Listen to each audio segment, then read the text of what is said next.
Aleluia! A graça e a paz do Senhor Jesus, amados, amém? Vamos fechar esse culto maravilhoso agora com a santa e gloriosa palavra do nosso Deus. A parte mais importante do culto, onde nós abrimos a palavra e o Senhor fala conosco poderosamente. Eu peço que você abra a sua Bíblia em Provérbios. Eu quero saudar os irmãos que estão nos visitando nessa noite. Sejam bem-vindos em nome de Jesus. Louvado seja o nome do Senhor. Provérbios, capítulo 24, versículo 10. Peço que você abra comigo, por favor.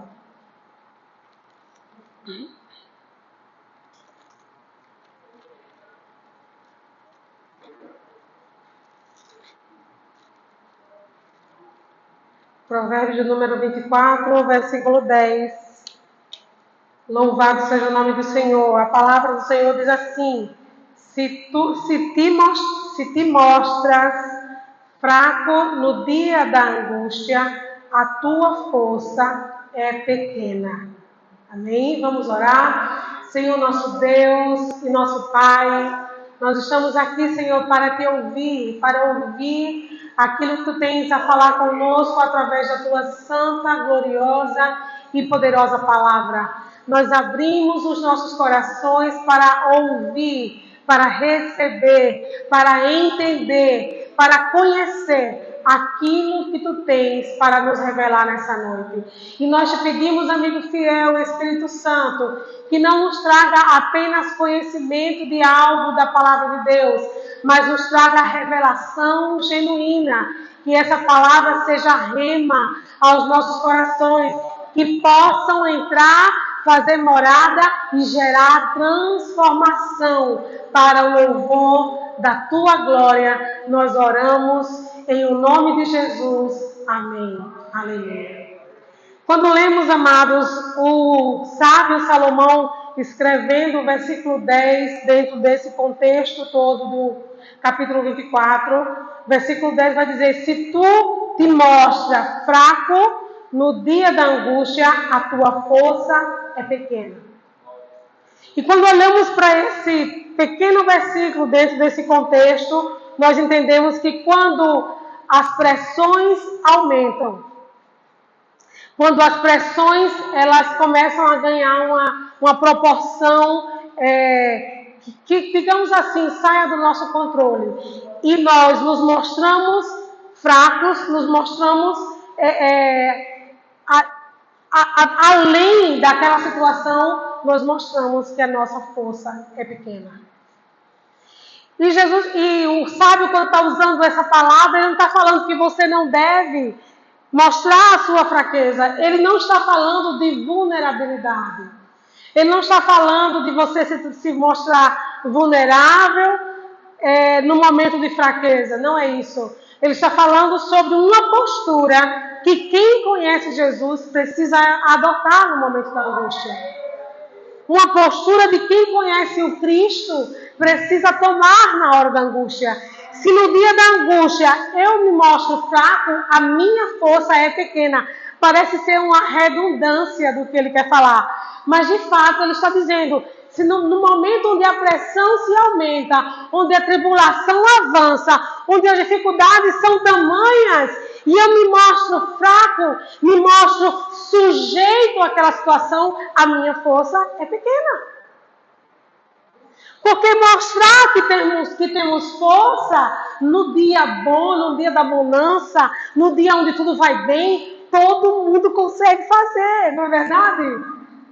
Todo mundo consegue se mostrar forte quando tudo vai bem. Mas o sábio está dizendo aqui, olha, é no dia da angústia que você precisa mostrar que a sua força não é pequena. Porque é nessa hora que a sua força não se mostra pequena que você consegue, na força do Senhor, lutar contra essa angústia. Se levantar contra essa tribulação. Se levantar contra esse mar bravio. Eu lembro quando o Senhor revela coisas inefáveis a Paulo. Lá em 2 Coríntios, capítulo 12, eu acho tremendo quando Paulo vai narrar isso, ele nem fala dele, ele não fala assim, eu tive uma visão, não sei se acordado, não sei se em arrebatamento, ele não fala eu, ele fala, conheço um homem, exatamente a fim de que ele não se gloriasse com aquilo que ele viu da parte de Deus. E ele fala, conheço um homem que viu coisas inefáveis no céu, coisas grandiosas, indescritíveis. E ele fala que aquela revelação poderosa que Deus o deu, gerou também uma consequência espiritual para ele. Para que ele não se ensoberbecesse, a Bíblia diz que Deus mandou um mensageiro de Satanás esbofeteá-lo. Para que aquela visão grandiosa, gloriosa, poderosa que Paulo teve, aquela experiência espiritual, não fosse para a sua glória, mas para a glória de Deus. E aí, você pode abrir comigo, irmãos, lá em 2 Coríntios, capítulo 12. E aí, quando Paulo vai orar ao Senhor, pedindo que Deus tirasse aquele espinho da sua carne, Deus fala uma coisa que a gente usa muito.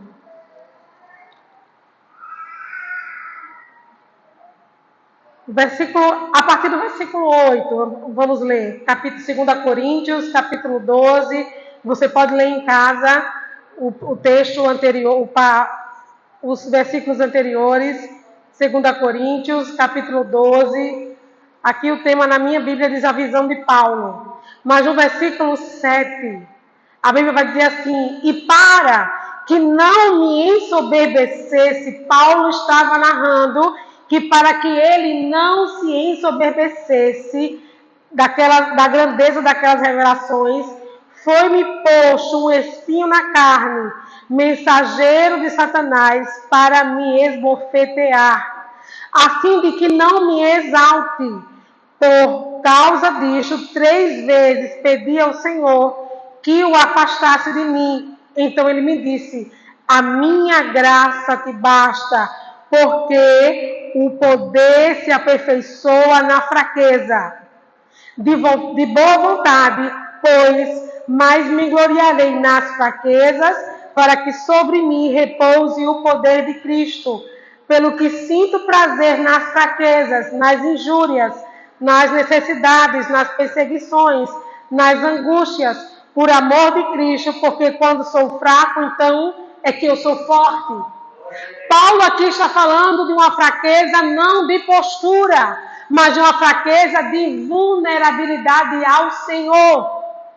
O sábio Salomão está falando de uma fraqueza de postura, de quando no dia da angústia, se nós nos apresentarmos fracos, abatidos, humilhados, desinteressados, sei lá, tantas palavras que a gente pode usar agora, a nossa força será pequena. Mas Paulo, em contrapartida, está falando de uma fraqueza, ou seja, de uma força que se aperfeiçoa numa fraqueza. Mas não é aquela fraqueza de não ter postura. Não é aquela fraqueza de instabilidade espiritual. Não é aquela fraqueza de ociosidade, de não saber o propósito da sua vida. É da fraqueza de permitir que Deus seja revelado mesmo na dor. Amém, queridos? E aí, voltando lá para aquela passagem do versículo 10, de Provérbios 24. Quando a gente entende que é um tempo de tribulação, todo mundo passa por uma tribulação, sim ou não? Todo crente na terra passou ou passará. Isso é intrínseco da vida cristã. Amém, gente? Não existe vida cristã sem luta. Se a vida cristã está sem luta, o caminho está inverso. Porque se estamos caminhando para o objetivo, para o nosso alvo, que é Jesus, com certeza virão lutas. Então, quando olhamos para esse texto, O sábio está dizendo que aquele que cede quando a pressão aumenta, mostra como sua força é pequena. E essa palavra ceder, irmãos, ela tem vários significados. Quando a pressão aumenta, quando tudo aparenta que tudo que está ao nosso redor está ruindo, está dando errado, está aparentemente falhando, não está seguindo o curso dos nossos planos, como é que a gente age? Será que eu cedo para o mal? Eu cedo para a minha carne, para as minhas vontades? Será que eu me mantenho firme de pé em meio às tempestades, porque eu creio que o meu Redentor vive, como disse Jó, e ele se levantará em meu favor? Ou eu acho, nossa, a tribulação vai me matar e Deus não está olhando para mim e eu não vou aguentar? A gente olha para Jó naquela situação e a gente vê Jó dizendo assim, olha, nem eu vim do ventre da minha mãe, não eu vou voltar pro pó. Eu não vou voltar levando meus bens, não tem problema, ou seja, não tem problema, eu perdi. Deus me deu, Deus tomou. Bendito seja o nome do Senhor. Mas será que nós, no meio da angústia, temos essa mesma postura de Jó? Porque em contrapartida, a sua esposa está dizendo assim, blasfema, amaldiçoa esse teu Deus e morre. Se tu já está morrendo, então acaba logo com a tua vida. Amaldiçoa esse teu Deus e morre. Vemos duas posturas, irmãos, diante do mesmo Deus poderoso e fiel. De alguém que mesmo em meio a uma luta travada, uma guerra espiritual tremenda, sofrendo na sua própria carne as afrontas do diabo, coçando as feridas com um caco de telha. A Bíblia diz com um caco, né? A gente já diz de telha. Se raspando as feridas. Mas esse mesmo homem estava mostrando que no dia da sua angústia, a sua força não era pequena. A sua força não era pequena. Ele estava enfrentando uma grande angústia e dizendo, Deus me deu, Deus chamou. Bendito seja o nome do Senhor. Amém, queridos? É muito fácil dizermos que temos fé quando tudo vai bem. Dizemos que temos fé quando tudo está dando certo, irmão. Até os ímpios fazem isso. Até os ímpios dão glória a Deus quando tudo vai bem. Mas quando as coisas não vão bem, quando as coisas saem do nosso controle, quando parece que estamos perdendo tudo, como nos posicionamos diante do nosso Deus? Qual a resposta que damos a Ele? Porque muitas vezes é nessas horas que Deus espera de nós uma atitude de fé. Uma postura de um filho que conhece o seu pai, que mesmo em meio a tribulações, ele não abandona. E muitas vezes nessas horas, nós somos reprovados. A nossa fé é reprovada. Porque nós olhamos para a dificuldade e nós potencializamos a dificuldade. E esquecemos da grandeza do nosso Deus. Irmão, nós estamos falando de um homem que enfrentou uma tribulação tal. Jó. Uma tribulação tamanha. Não vemos história de outro homem sofrendo aquilo que Jó sofreu na história da Bíblia. Mas um homem que em momento nenhum blasfemou ou maldisse o Senhor. Ele maldisse a si mesmo. Ele disse, maldito o dia que eu nasci, que fui gerado. Mas a Deus não. Então vemos um homem com uma postura que diante da tribulação mostrou que a sua força não era pequena. Abra comigo Efésios capítulo 6. O Senhor quer nos dar a receita, a fórmula de não termos uma força pequena no meio da tribulação. Efésios capítulo 6.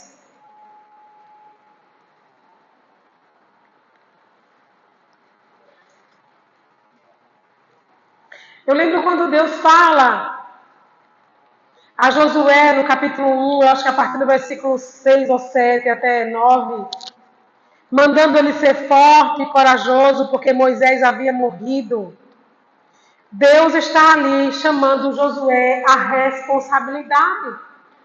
Há uma postura de agora não ser mais alguém que é liderado, mas ser alguém agora que vai liderar. Ou seja, ele estava o tempo todo sob a liderança de Moisés. É muito fácil, irmão, ter alguém que lidere a nossa vida. Ter alguém que faça por nós, que lute por nós. Mas agora Deus está dizendo assim, Josué, olha, ser forte e corajoso, levanta-te. E você vai fazer esse povo passar o Rio Jordão. Ou seja, a responsabilidade agora está com você. Não é mais com Moisés, Moisés já foi embora. E não é comigo, Deus estava dizendo, é você, Josué. Mas assim como eu fui com Moisés, eu serei com você. Olha que coisa maravilhosa. Ele disse, assim como eu fui com Moisés, eu serei com você. Ou seja, Deus estava dando a capacitação e as ferramentas necessárias espirituais para Josué ser bem sucedido. Amém, queridos? Olha a receita aqui para a gente ser, no dia da angústia, a nossa força não ser pequena. Efésios capítulo 6, versículo 10 diz assim, quanto ao mais, sede fortalecidos no Senhor. Quanto ao mais, sede fortalecidos em quem, queridos? E na força do seu? Sede fortalecidos no Senhor. E na força do seu poder. Não é a minha força, não é a sua força. A força vem da fonte inesgotável, o Senhor. Ele disse, quanto ao mais, sede fortalecidos no Senhor e na força do seu poder. Porque o poder de Deus, ele verdadeiramente se aperfeiçoa em nós, na nossa fraqueza. O nosso poder para Deus é fraqueza. A nossa força para Deus é fraqueza. Por mais que sejamos fortes diante de Deus, nunca estaremos, porque Ele é a fonte inesgotável. Então, o apóstolo Paulo aqui está dizendo assim, olha, se fortaleçam no Senhor e na força do seu poder, revestivos de toda a armadura de Deus, para poder ficar firmes contra as ciladas do diabo. Paulo está dando a condição de nos mantermos de pé, queridos. Ninguém se mantém de pé na sua própria força. Ninguém se mantém de pé no seu próprio intelecto. Não, mas eu já conheço, pastora, mas eu já conheço a Bíblia, eu já li 5 vezes, eu já jejuo, eu já oro. Ei, tudo que você busca no Senhor. Não é de você mesmo, não é de mim mesmo. Nós não conseguiremos ficar de pé se todos os dias nós não renovarmos aquilo que já buscamos em Cristo. Mas eu já orei ontem, pastor, eu já jejuei. Amém, querido? Faça hoje de novo. A busca é constante. Ele disse, fortalecei-vos no Senhor, na força do seu poder, revesti-vos de toda a armadura de Deus, para poderdes ficar firmes contra as ciladas do diabo, porque a nossa luta não é contra o sangue e a carne, e sim contra os principados e potestades, contra os dominadores deste mundo tenebroso, contra as forças espirituais do mal das regiões celestes.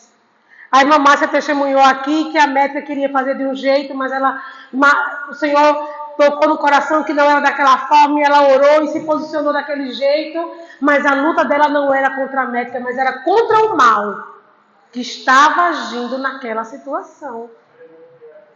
E a nossa luta, queridos, é contra principados e potestades, é contra domínios no reino espiritual. A nossa luta não é contra o nosso vizinho que bota o som alto para nos aborrecer. A nossa luta não é contra o chefe que é exigente demais. Não! A nossa luta é contra principados e potestades, contra dominadores deste mundo. Por isso que nós não venceremos na nossa força. Você pode até vencer uma causa na justiça, na sua força, na força dos recursos da justiça, na força do direito. Você ganha uma causa na justiça, não é advogada, mas uma causa espiritual, você só ganha de maneira espiritual. Não queira lutar lutas espirituais de maneira carnal, porque assim não dá certo. A luta, com certeza, precisa ser no mesmo nível. Lutas espirituais, lutamos de maneira espiritual. Então ele está dizendo a fórmula como nós conseguimos nos manter de pé. Aí ele diz aqui, olha, versículo 13, portanto, tomai a armadura de Deus, para que possais resistir no dia mau, e depois de ter desvencido tudo, permanecer inabaláveis. Queridos, eu acho interessante quando Paulo fala isso, depois de ter vencido tudo, permanecer inabalável. Alguém pode ter vencido tudo e não permanecer inabalável. Ele fala no versículo 14, estáis, pois, firmes, cingindo-vos com a verdade, vestindo-vos da couraça da justiça, calçai os pés com a preparação do evangelho, embraçando sempre o escudo da fé, com o qual podereis apagar todos os dardos inflamados do maligno. Tomai também o capacete da salvação e a espada do Espírito, que é a palavra de Deus, com toda oração e súplica, orando em todo tempo no Espírito, e para isso, vigiando com toda perseverança e súplica por todos os santos. Paulo não está falando aqui de a gente fazer uma encenação. Senhor, eu estou colocando o capacete da salvação. Senhor, eu estou vestindo o escudo. Eu estou embaçando o escudo, estou vestindo a couraça da justiça. Estou colocando o cinturão da verdade. Não é isso. Paulo está falando sobre uma postura. Amém, queridos? Não é uma encenação que eu vou lá e dizer assim, Senhor, eu estou colocando o capacete da salvação, eu estou colocando a couraça, eu estou colocando o cinto, eu estou colocando os sapatos do evangelho. Não, querido, ele está falando sobre uma postura espiritual que temos que ter, que devemos ter, senão não ficaremos de pé. Uma postura de ser justo. Ele começa aqui, permanecer, estáis, pois, firmes, cingindo-vos com a verdade. Ele fala sobre a vestimenta de um soldado, mas ele fala de atitudes espirituais. Ele fala, cingindo-vos com a verdade. Uma postura de ser verdadeiro. Amém, queridos? Se eu quero que a minha força no dia da angústia não seja pequena, eu preciso ser verdadeiro. Ele diz, vestindo-vos da couraça da justiça, eu preciso ser justo. Calçando os pés com a preparação do evangelho da paz, eu preciso conhecer o evangelho. Eu preciso me preparar. Queridos, o evangelho, a palavra de Deus é o nosso alimento.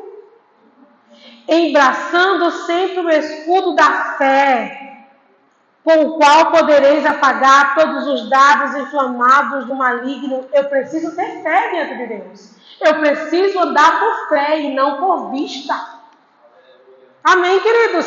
Eu preciso andar pelo que a palavra do Senhor diz e não pelas circunstâncias que estão me apresentando. Porque as circunstâncias sempre vão dizer que não. Mas a palavra do Senhor vai me dizer que sim, que Deus está fazendo algo ainda que eu não esteja vendo. Ele diz: tomai também o capacete da salvação e a espada do Espírito, que é a palavra de Deus. A palavra de Deus ele chama de capacete da salvação e também chama a palavra de Deus de espada do Espírito. Aí ele fala aqui, ó, espada do Espírito, que é a palavra de Deus. Ou seja, é ela que protege a nossa mente das batalhas espirituais da nossa mente. E é com ela que nós iremos também contra-atacar. Alguém que está numa guerra sem espada, ele está sujeito à morte. Mas alguém que está na guerra com a espada, ele tem autoridade de contra-atacar, sim ou não? Você, sem uma espada numa guerra, você ia fazer o quê? Eu mesmo ia me esconder. Sem espada, Deus me livre que eu não ia para cima. Mas se eu tivesse com espada, eu não arredava o pé, porque eu estava armada. Ele está falando aqui, olha, a palavra do Senhor é tanto o capacete da salvação. Eu preciso ler, eu preciso meditar, eu preciso encher a minha mente da palavra, para quando vier a confusão mental, o dardo inflamado, a flecha do inimigo, ela não possa combater contra a verdade da palavra que está implantada na minha mente. E ao mesmo tempo, através da palavra, eu vou conseguir avançar. Não, diabo, não é assim que Deus diz, não. Está repreendido em nome de Jesus. A palavra do Senhor diz assim, e assim. Amém, queridos? E ao final ele fala, orai.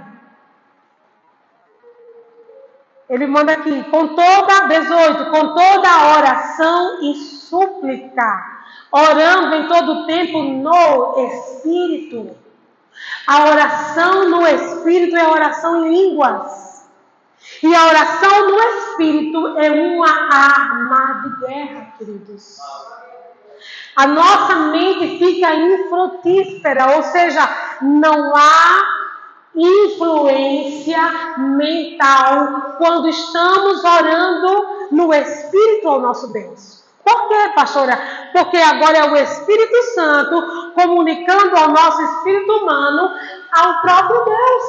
É uma ligação direta. Irmãos, se nós soubéssemos quanto isso é poderoso e o quanto precisamos orar em línguas, nós orávamos mais. Porque às vezes nós estamos orando aqui, Senhor, isso. E às vezes não vem um pensamento, a gente ora uma coisa, a gente para de orar, porque veio uma interferência. A oração em línguas não tem isso. Você começa a orar e só para quando Deus para mesmo de falar. É uma arma de guerra. No dia da angústia, no dia da aflição, você quer que a sua força não seja pequena. Faça aquilo que a palavra do Senhor diz. Faça o que foi lido aqui em Efésios 6, capítulo 10 ao versículo 18. Versículo 10 ao versículo 18. Busque proceder. Amém, queridos? Como eu falei aqui, não é uma encenação, é uma posição. É um posicionamento que teremos diante do Senhor e diante do nosso adversário. Porque o dia mau, a angústia vem para todo mundo. Existe um texto que o próprio Jesus falou lá em Mateus, da casa que foi construída sobre a rocha e da casa que foi construída sobre a areia. E o Senhor fala que as adversidades que veio para a casa sobre a areia foram as mesmas que vieram para a casa sobre a rocha. Ou seja, está alicerçado em Jesus não nos imuniza de passar por lutas. Ainda existe cristão achando que porque é crente não vai enfrentar luta. Isso é mentira de Satanás, gente. Não é porque estamos em Cristo que não vamos enfrentar luta. Jesus mostra isso nessa parábola. A casa que estava sobre a rocha sofreu as mesmas intempéries do que a casa que estava sobre a areia. E qual foi a diferença, pastora? Porque a que estava sobre a rocha ficou firme. Em meio aos torrenciais, em meio às tempestades, em meio às correntezas, aquela casa permaneceu inabalável, enquanto a que estava sobre a areia desabou. Estar sobre Jesus não é que não iremos passar luta, é que iremos passar e iremos permanecer firmes. Iremos passar por adversidades, mas Ele, como é o nosso alicerce, não nos deixará cair. Amém, queridos? No dia da angústia, a sua força, se você for fraco, a sua força vai se apresentar pequena. Se a sua postura for de fraqueza, a sua força não mudará as circunstâncias. Mas no dia da angústia, se a sua força se apresentar firme, se apresentar grande, a sua força em Cristo Jesus mudará toda a situação. Em nome de Jesus. Amém? Vamos ficar de pé, vamos aplaudir o Senhor. Louvado seja o teu santo nome, Jesus.